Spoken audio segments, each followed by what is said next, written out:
Now, you'd expect any recipe coming out of the Modernist Cuisine kitchen to be, well, pretty bulletproof. And to be fair, that was certainly the case with this recipe. But there was one change, one critical change that I decided to make that for me took this loaf to another level.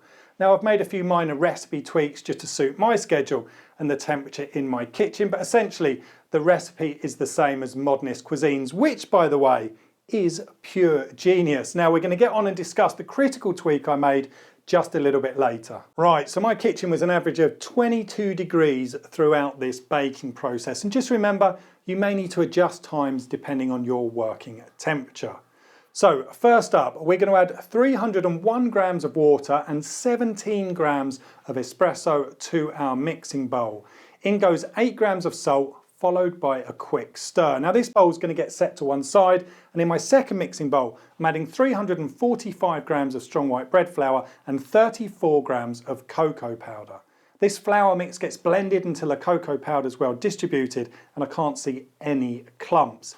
Now I'm going to add in 77 grams of ripe sourdough levain to the mixing bowl, along with roughly half the flour and cocoa powder mix. Next, I blend that mixture until I get a porridgey consistency and that levain is well incorporated. Finally, the rest of the flour goes into the bowl and we're going to use a spoon just to bring everything together until the dough is either too stiff or won't mix any further. And then I'm going to wet my hand and I'm going to use a pinching motion to bring that dough together into a rough mass. I spend about a minute or so just to make sure there's no clumps of dry flour or cocoa powder. And now this dough is going to sit happily in its bowl, covered at room temperature for a rest.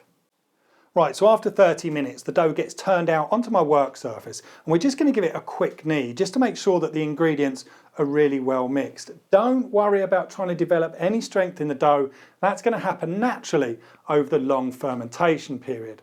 Now, once I'm happy that the dough is really well mixed, it gets a quick shape into a ball, it goes back into its bowl to ferment again at room temperature. Okay, so it's 1 hour later. Now I'm going to laminate this dough. Now I'm going to stretch it out into kind of a large square, making sure that that dough pulls out nice and evenly. You don't want to leave a big hump in the center. Now the dough can be folded up into a smaller square with 9 layers, and then it's simply a case of forming that dough into a ball. We're going to place it back into the bowl and it's going to rest for 1 more hour, and then you're going to do 1 more of these laminations. Now, of course, you could simply stretch the dough in the bowl if you prefer. Right, so it's been 3.5 hours since mixing the dough. It's had 1 quick knead, 2 laminations, and now it's time to add the chocolate and the dried cherries to the dough. Now, it's well worth getting the best quality cherries and chocolate you can for this recipe. I'm going to leave the details for the ones that I chose in the video description, and of course, they'll be on the blog. Now, after stretching this dough out into a large square, I'm going to scatter the center with chocolate and cherries, and then I'm going to fold one side of the dough over. Now, I push the dough down with my fingers to encapsulate those inclusions. Now I cover the top of the dough that I folded over with more dried cherries and chocolate, and then fold the other side over the top. Once again, I gently press down to make sure the chocolate and the cherries are absorbed into that dough. We're going to repeat this again by covering the center of the dough and folding over the top. Then we're going to repeat it again and folding that bottom piece over. Now we've got a nicely layered dough. There's lots of inclusions in this recipe, but it works so well. Now I'm going to pull that dough into a ball using quite a bit of pressure. I want to make sure that the chocolate and the cherries are kind of squeezed or buried into the dough. Now this is going to ferment once again. Right, so it's been a total of 7 hours since the dough was mixed, and as I said, this dough has got a lot of inclusions and it's quite heavy, so don't expect it to expand as much as a straight dough. So I'm guessing this has increased in volume by about 50% since I added the inclusions. Now this dough is quite stiff and I really want to be careful not to rip it open, so I'm not going to worry about playing around with it too much. After pressing it out into a rough circle, I simply pull the sides over, gently press down the center, and then roll that dough up. It's going to go into the tin with the seam facing down, and after popping on the lid, this is going to sit out at room temperature to prove. Now keep an eye on this. As soon as that dough has risen up and it touches the underside of the lid, it needs to go straight in the fridge for an overnight cold prove. And in my case, it took 2 hours for that dough to rise up to touch that lid. Right, so here we are the next morning, and it's that all important time, it's bake time. Now I've preheated my oven and my baking stone to 210 degrees Celsius or 410 degrees Fahrenheit.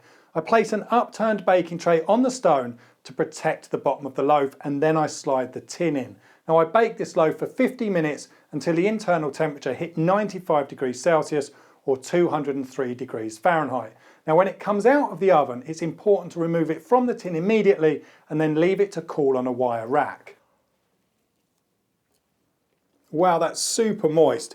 Now the cocoa powder's done a fantastic job at making every single morsel of this chocolatey, but the chocolate chips, they're amazing. They add this creaminess to the loaf that kind of melts over your tongue as you eat it.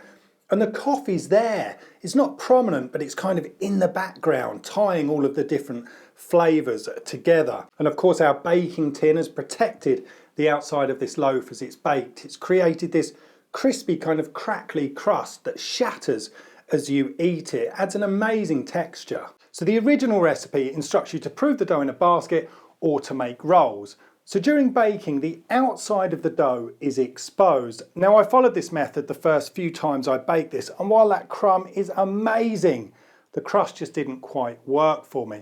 And that's when I thought about baking it in a Pullman tin with a lid to enclose the outside of that dough completely. The tin protects the cherries and it stops the crust from drying out. The result is this kind of crackly thin crust with this succulent layer underneath. You know, sometimes it's the smallest tweaks, even in the equipment that we use, that can drastically change the outcome.